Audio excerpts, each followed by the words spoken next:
Welcome, friends. Welcome to Ed Hartman's Wild World of Music and Film. Season 2, episode 5, maybe. Anyway, I have a wonderful filmmaker, Stephen Brooks. Do you go by your middle name too? I guess you do. I do, and there's a story behind that. And it's Yeah. Stephen David Brooks. Right. That might be better. Okay. All right. Well, thank you for coming on, and we're going to talk all things music and film, I guess. So, Fantastic. or we can talk about anything else. My two favorite subjects.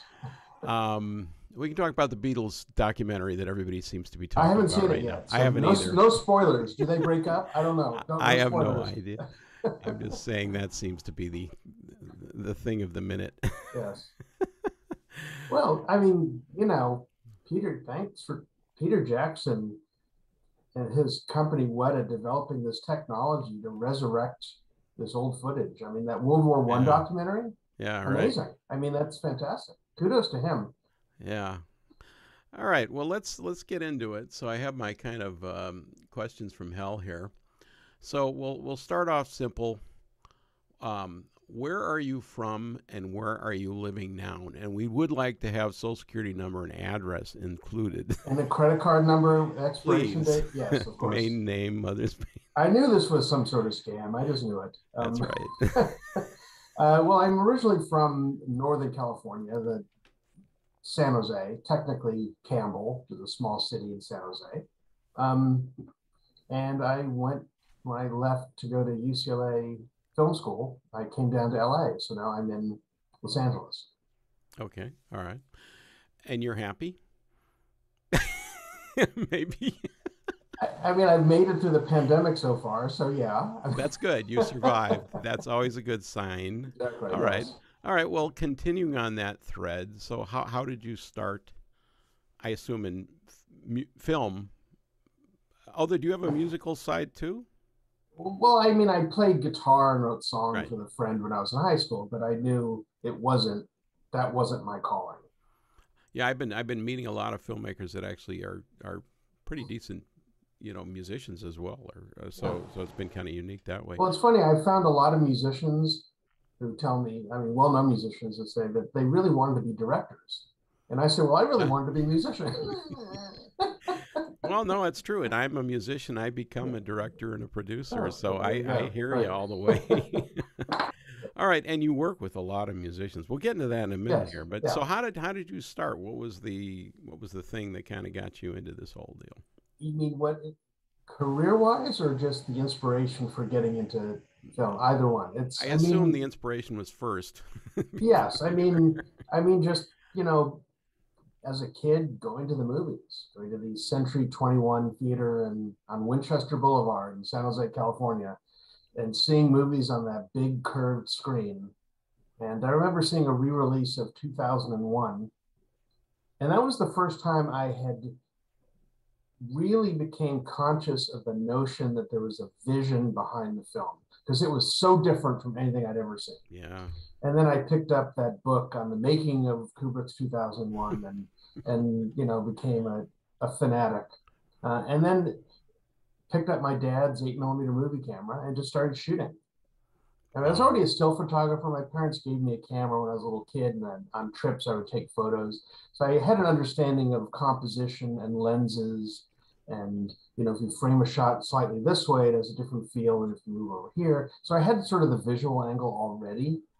And it wasn't, and then I discovered 2001, and then I started paying more attention to the storytelling aspect and the vision behind what you see on the screen. Yeah, I 2001 is probably the most important film in my. If anybody ever says what's your most, yeah, that's it. And I had the paperback book about that film with the color. It's the same one, right? The same one with the color images in the middle. Yeah. Oh my God, with the anti-gravity toilet instructions that he actually wrote out. It was actually in there. It was not bull. It was. Well, that was the thing, is I also learned the attention to detail. Yeah. I have that book here somewhere. It was fantastic. Yeah. And you know, and growing up, I didn't really thought about this. I still have a few of them, a lot of film books, because I got into, and I was into Super 8. I still had, I think I still have my 8 millimeter, that older camera that I had that had the flip film in it. Yeah, it was a Right. Yeah. 16. Yeah. You Yeah. flip it over, Right. right? Right. But Super 8, I still have those cameras. If you ever need Mhm. one, let me know. I Really know I cool. have one as well. I have an old Nikon Super 8. Haven't used it in many years, Wow. but I have a yeah. Bolex. Oh, That's really nice. cool. Yeah, it's got a macro lens that you can get up to like an inch away. Incredible camera. Still works. No, that's wonderful. So, and that was in San Jose. Then it sounds like. Yes, correct. Right on. All right. And then, what was the next step for you? Did you? I mean, But was it till college, or you were well, making as a kid? You were making stuff. yeah, I mean, I was making and editing 8 millimeter films. Didn't have much story to them, just sort of series of Right. images and so on. But learning the concept of shooting and editing and that kind of thing. And then UCLA Film School, making the student films. Right. And um, and then upon graduation, I took a very meandering route to directing. Mm-hmm. Um, I while still working at film school at UCLA, I was going to UCLA. I was working part time for this old school Hollywood agent named Robbie Lance, who, um, weirdly enough, I just read the biography of Mike Nichols, and it was Robbie Lance who actually turned Mike Nichols from a stage director into a film director. Got him Who's Afraid of Virginia Woolf and The Graduate, and he never talked about that. Robbie Lance. If I'd known then, I would have just bent his ear about, Mike Nichols, because Mike Nichols is one of my favorite directors.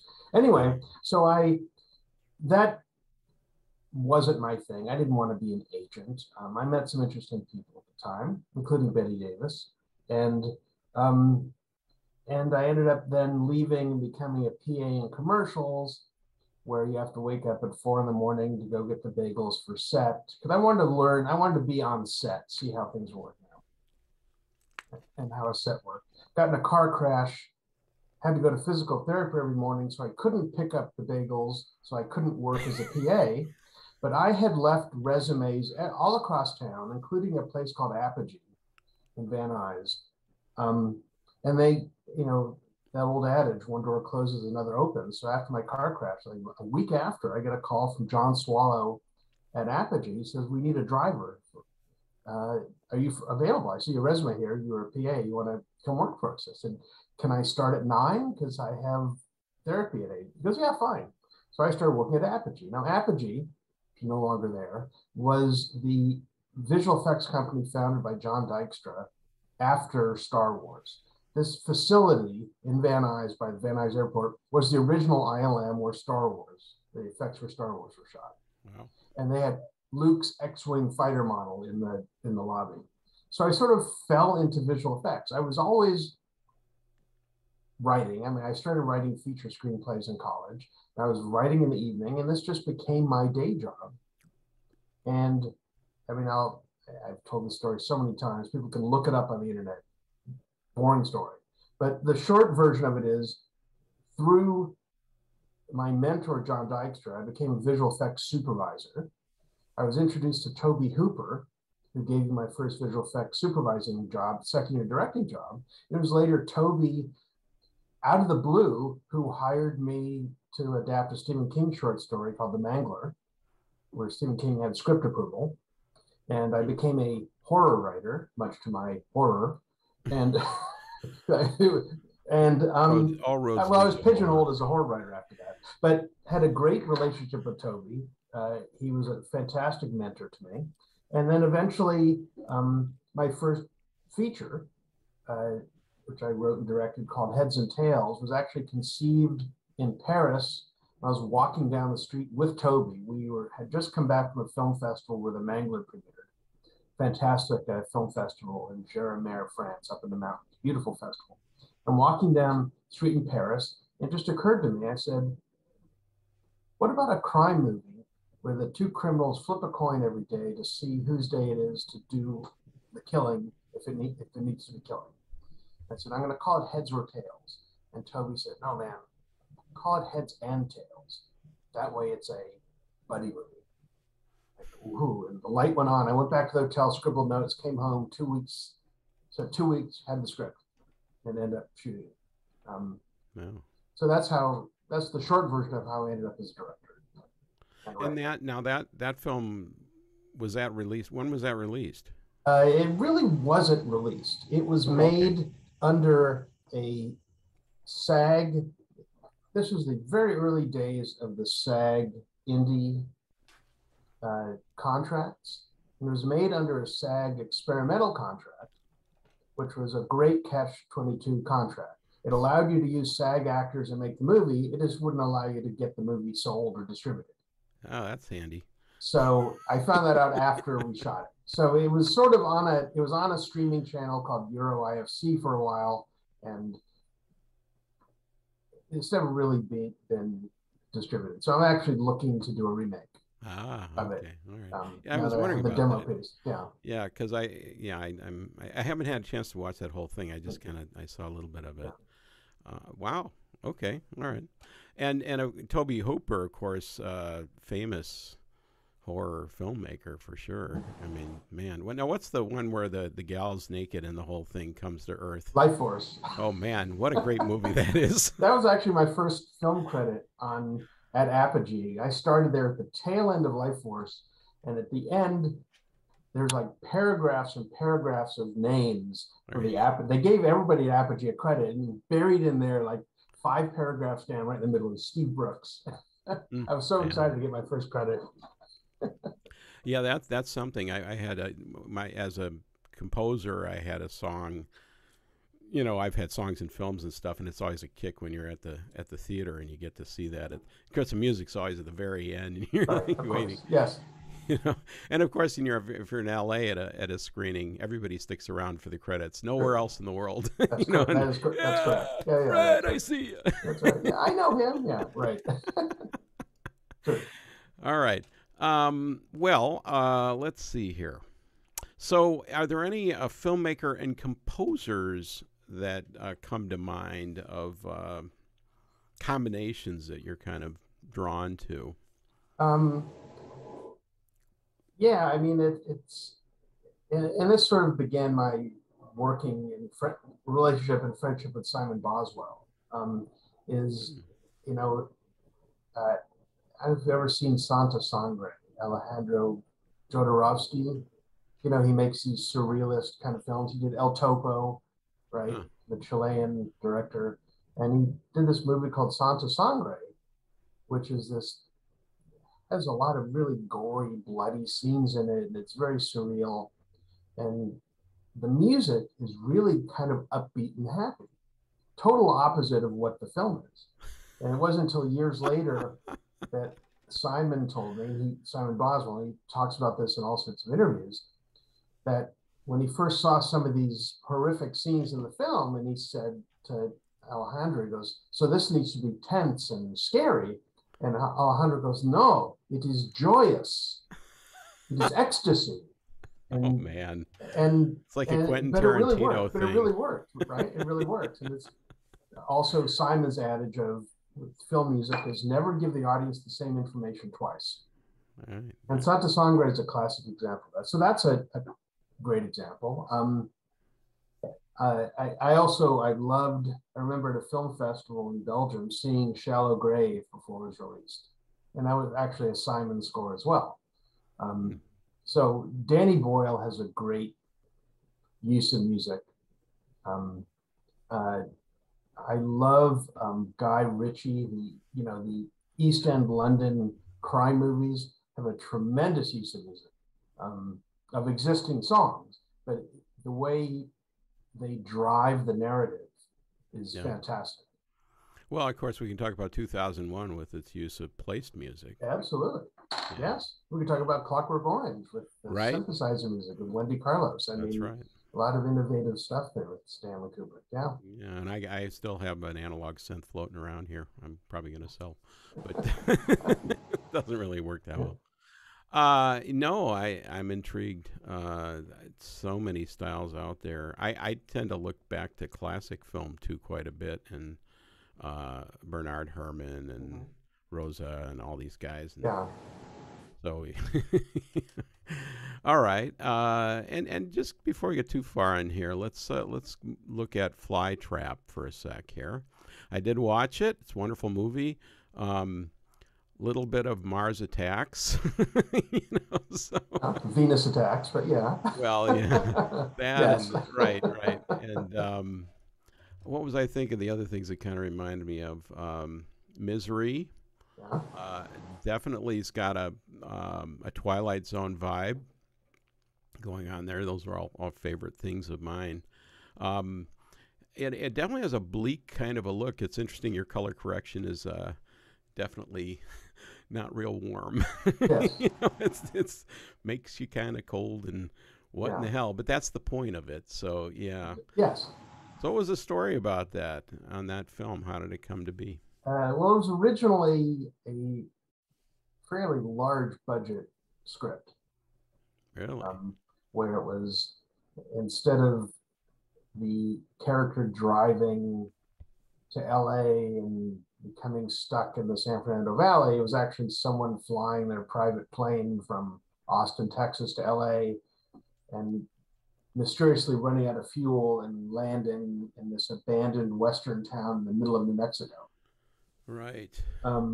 But as usually happens, the budget reality takes over. So it had to be rewritten to the budget. So, and the genesis of it was after Heads and Tails, I wanted to make another feature. I was trying to get features made. And I was in New York speaking to a lawyer friend, not about movies, not about trying to raise money for anything in particular.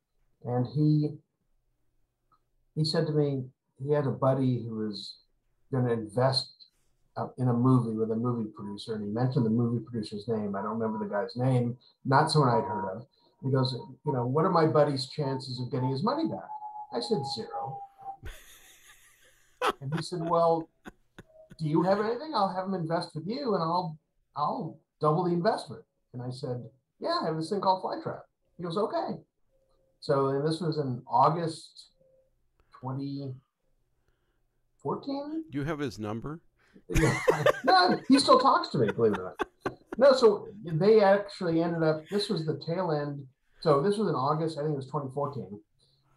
There was a obscure part of the US tax code, I think called Part 151, which was a federal tax deduction for film investment that almost nobody used. Wow. Is it still so around? These two guys, no, it sunsetted at the end of 2014. Too bad. It may have come back. I don't know. So we had to shoot by the end of the year so that they could get the tax deduction. So they actually broke even immediately. They wrote off the entire investment, which they were going to pay in taxes anyway. So it was a great deal. So we ended up shooting between Thanksgiving and Christmas in 2014. Of course, what would happen if the movie all of a sudden did really, really well? Would that screw them up? Would it be like a No, you'd still get the tax deduction. Okay. The deduction was based on the investment, that year, not on any profits. So. Yeah, right. It would be a new year, right? Yeah, so it would be kind of similar to the producers then. Well, yeah, right. Where you wanted it to be a flop so that no one makes the money. Right. Well, it wasn't quite like that. I didn't sell over 100% of the shares. Right. It's a well-made movie. I really enjoyed it, and there's some other directors I've worked with recently that worked on with very limited resources. Single shot stuff, and it looked like like one particular film that we talked about recently. My brain's out, but it was all done pretty much in one house, except for little exterior scenes, but really impressive. It's all about the dialogue and the story, if you can do it. I mean, Rod Serling could certainly do it in one room. Right. You have to have great actors too. Scare the hell out of you. The actors really have to be able to pull it off. The British guy. Yes, Jeremy. He carries the film, man. I mean, he's really right on that. That's a cool. And he's done. I was looking at his IMDb. Man, he's done a lot of TV. Yes, he's done a lot of stuff. What's funny is he was in that Stephen King script, The Mangler, that I wrote for Toby. We shot in South Africa. And there was this 100-year-old character named the Picture Man, who's the photographer for this small town in Maine where the story takes place. We couldn't find a 100-year-old actor in South Africa. So one day Toby parades in Jeremy and goes, "What do you think, man? The Picture Man." I go, "Yeah, we need some makeup." Yeah.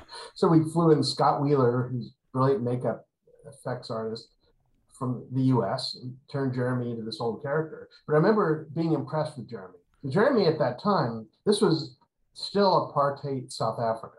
I mean, Nelson Mandela had been released from prison, but it was before the election. So when we were there, the sanctions were just being lifted. Kodak had just come back, Panavision had just come back. So they were, but Jeremy had had this career there, and no one outside of South Africa had ever heard of him because, you know, of the boycott. So I remember saying to Jeremy, "Go, one day you're going to star in a movie for me." I didn't think it would take as many years as it did, but he ended up moving to LA, and I gave him the script. He goes, "Yeah, let's do it."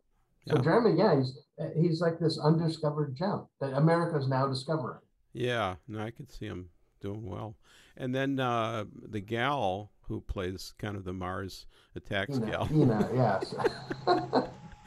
She's got a career too. She's done really well, and she does a good job of kind of a almost a low key kind of a thing, but just enough of a spacey look. Yes. Well, it was tricky. I mean, it was tricky.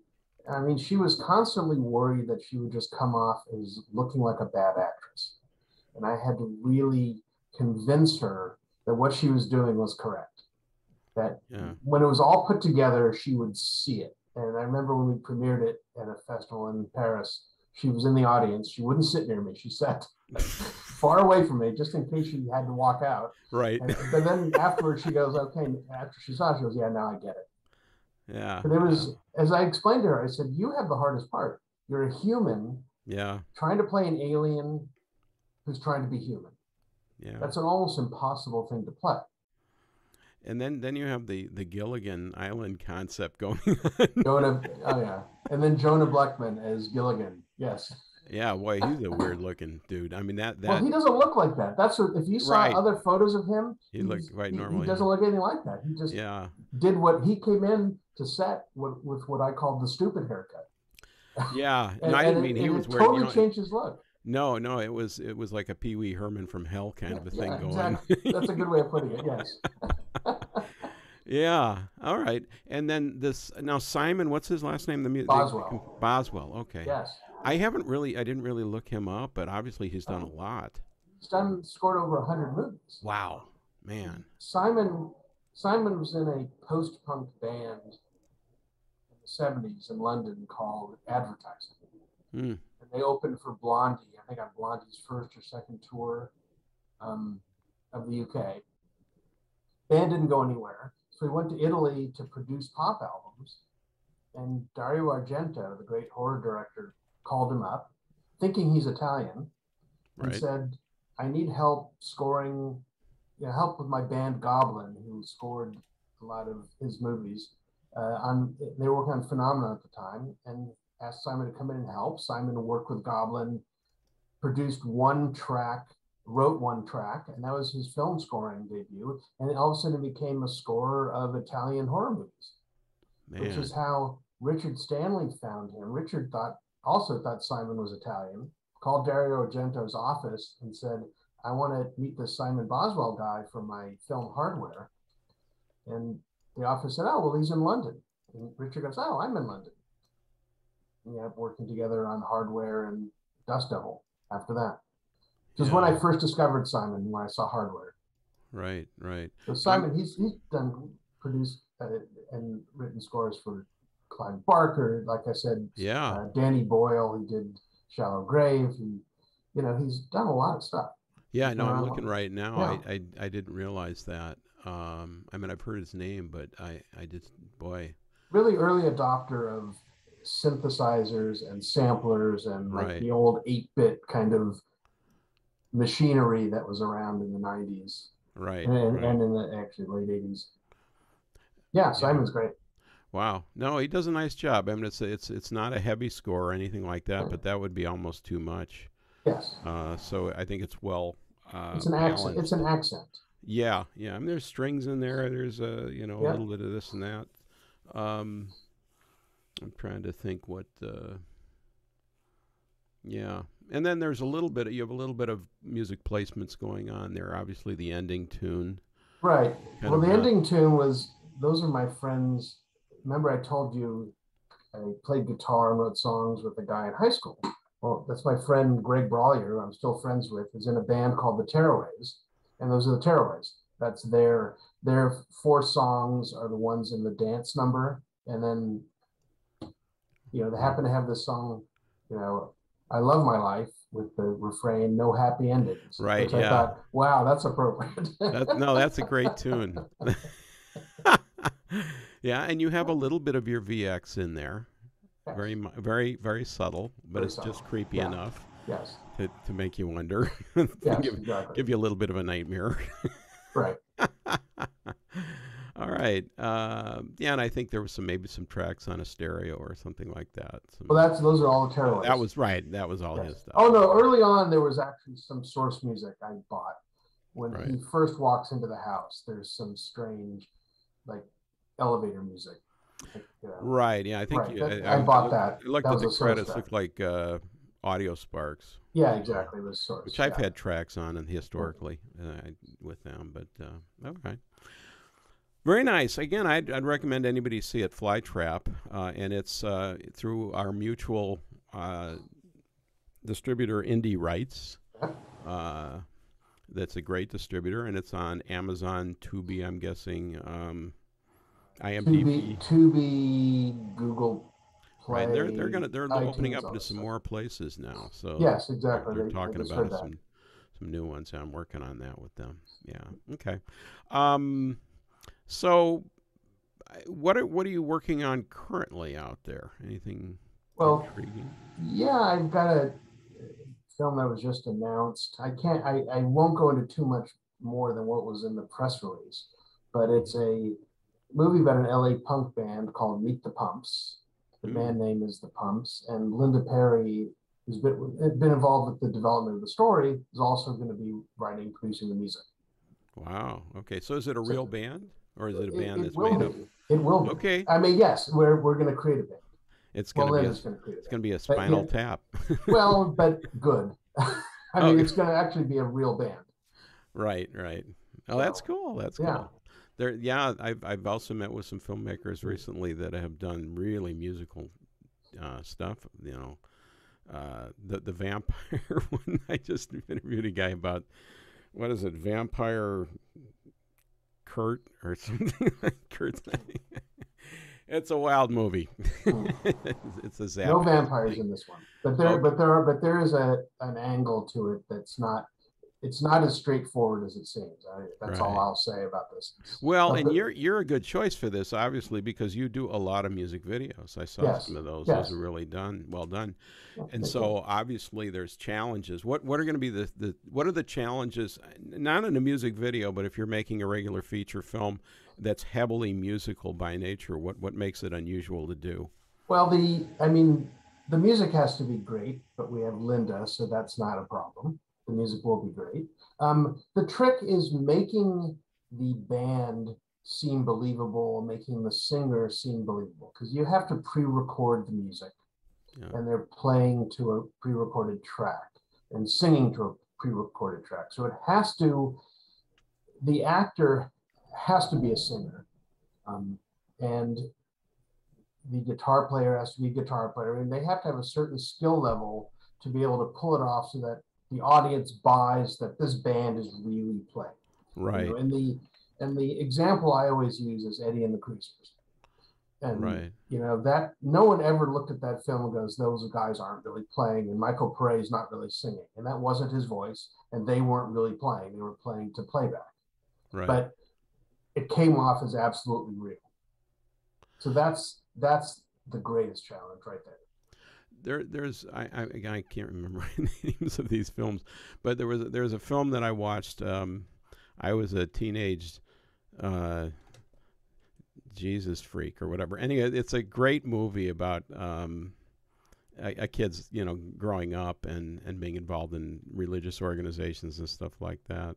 But it's got a musical element to it. And the director said he hit a really high quality mic into the visual mic. So they were able to capture, it was like a combination of live and pre-recorded audio that way. So, you know, rather than just always, because it seems like whenever you do totally pre-recorded, there's always that danger of slight sync, and you know, you really have to be good at it to do it. So well, you just have to pay attention to what the actors are doing. yeah, Really, I mean, the recording, I mean, we could do what they did on the most recent of Star is Born, where actually I know the sound mixer, Steve Morrow, got an Oscar nomination for it. They were recording live. Right. Right. So it's certainly possible, but they had a much bigger budget than we do.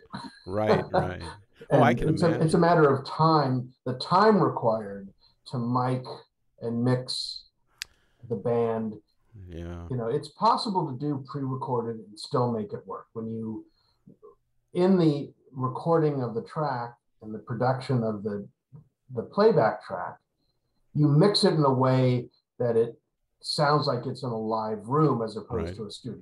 So you make it sound like a live track. There are all sorts of things you can do to the sound. And certainly in post, you can go back, as long as everything's in sync, which you can see on set, whether it's in sync or not, you can go back and remix the music later. Yeah. You can redo a vocal track. You can do all sorts of things to make it work. So yeah. It's a challenge, but I'm not concerned about it.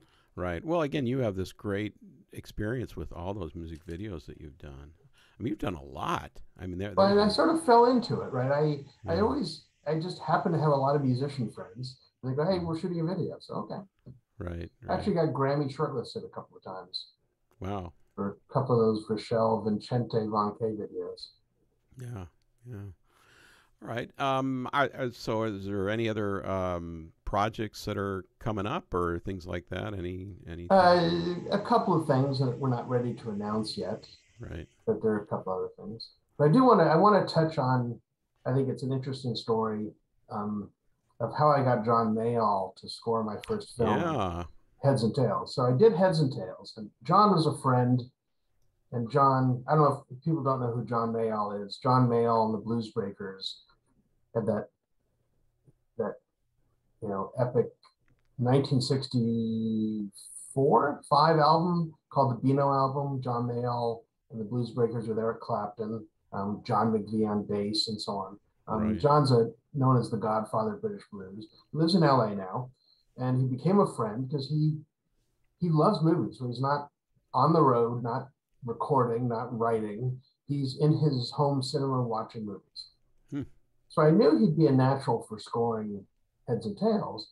And when I suggested it to him, he went through his entire archives of like 85 albums. He's been recording for a long time. Gave me CDs filled with every single instrumental track he's ever done, live, in studio. And I tried using them in the edit, and they just didn't work at all.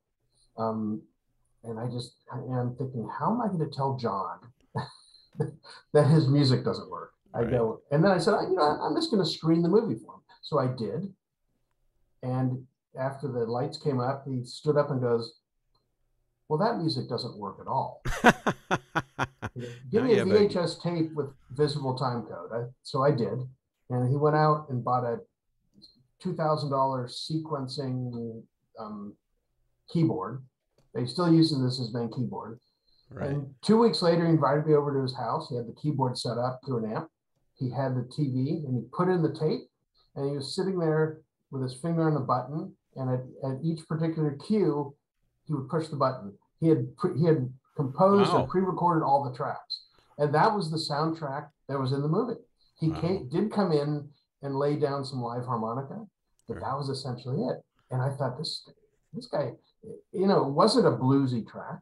It was a great soundtrack. I think and then he had luckily enough, this existing song called Spinning Coin, which made the perfect end titles music for Heads and Tails, movie about flipping a coin. But that's how that came about. And it was absolutely brilliant. I was blown away. And he Yeah. thanked me after. He goes, "No, this is the first new thing I've done in 50 years." Yeah. Well, there's a lot of composers. I mean, Hans Zimmer, and Danny Elfman, all those guys started from, pop music Yeah. of some kind. It's a natural progression for James just about Newton Howard everybody. And I've been a well. performer, musician all my life, and in the last 20 years, have gravitated to scoring big time. So I get it. Well, it's something you don't have to be on the road, and Exactly. It's something different, and it's something different. Well, I mean, for me, it brings together every element of music in me. So I can be a performer, I can be a composer, I can be an arranger, and nowadays with software, I can be a director, I can Right. be an Right. editor. Point. It's a lot of fun, and maybe even make some money. It's theoretically possible at times. Well, what's your goal in the next 6 months? I mean, I'd love to be shooting Meet the Pumps, Right? and we're casting at the moment. And if schedules work out, we could be shooting by next spring. Yeah, yeah. Well, and hopefully things have loosened up enough that that'll be easier to do. So, unless we're battling Omicron. Well, but at least all the COVID protocols are in place That's and right. well tested, so that Yeah, is not concerning me as much. yeah. It's more of a headache than it is a severe problem. I want to make a video, Omicron versus Delta, and you have the John Belushi Delta guys, and then like the Transformers Omicron, Right there, you go. Right. battling it out for dominance.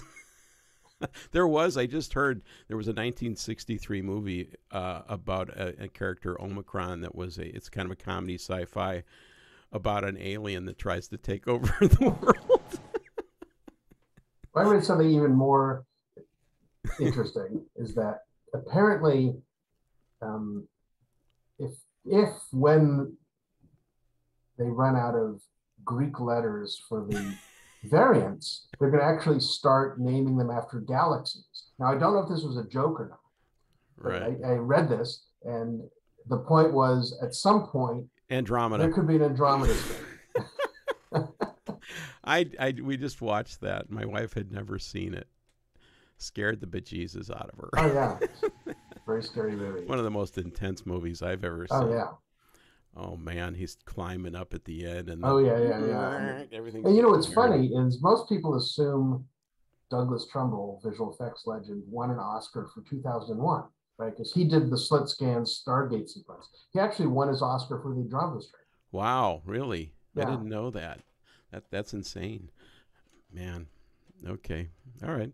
Well, I anything else? Music, film, favorites, No, hated I mean, things? I'm working on a documentary Oh, really? about my friend's band, the Tearaways, Mhm. which we started shooting February of 2020. And we were at Village Recorders in Santa Monica, legendary studio. Talking Heads recorded there, and Fleetwood Mac, and Ed Stasium's producing the record. Ed Stasium produced Talking Heads, Ramones, um, Smithereens, legendary music producer. And of Right. course, his band has Clem Burke on drums, Clem Burke and Blondie. And they recorded the first 5 songs, and then COVID hit and shut the whole thing down, and for like 18 months. And we went, so I had half the documentary shot, Oh and then we man. went back into the studio in May of this year, um, recorded the other 5 songs, and they brought in Benmont Tench to do keyboards. Benmont from Tom Petty and the Heartbreakers, Hmm. brilliant, one of the best keyboard players out there. And he had his grand piano and his Hammond organ with the Leslie cabinet, and he laid down the 5 tracks, and he was just brilliant. I caught it all on film, so I got to record it, and it's a story of like the greatest unsigned band. And these guys are still they're in their 50s, they're still at it and still making music, and sort of the theme of the story with a sort of a COVID twist to it. Yeah, no, I know you've done a number of music videos with those guys. Yeah. Yeah. Well, they're friends, so it's Yeah, they're quite good. yeah, And they're yeah. really interesting music videos. I mean, you have a lot of Yeah, interesting effects and backgrounds and stuff, yeah. moving stuff. Well, that comes from my effects background. I mean, what used to take a team to do, I can now do Right. in DaVinci Resolve with a few clicks of the mouse. Yeah, yeah.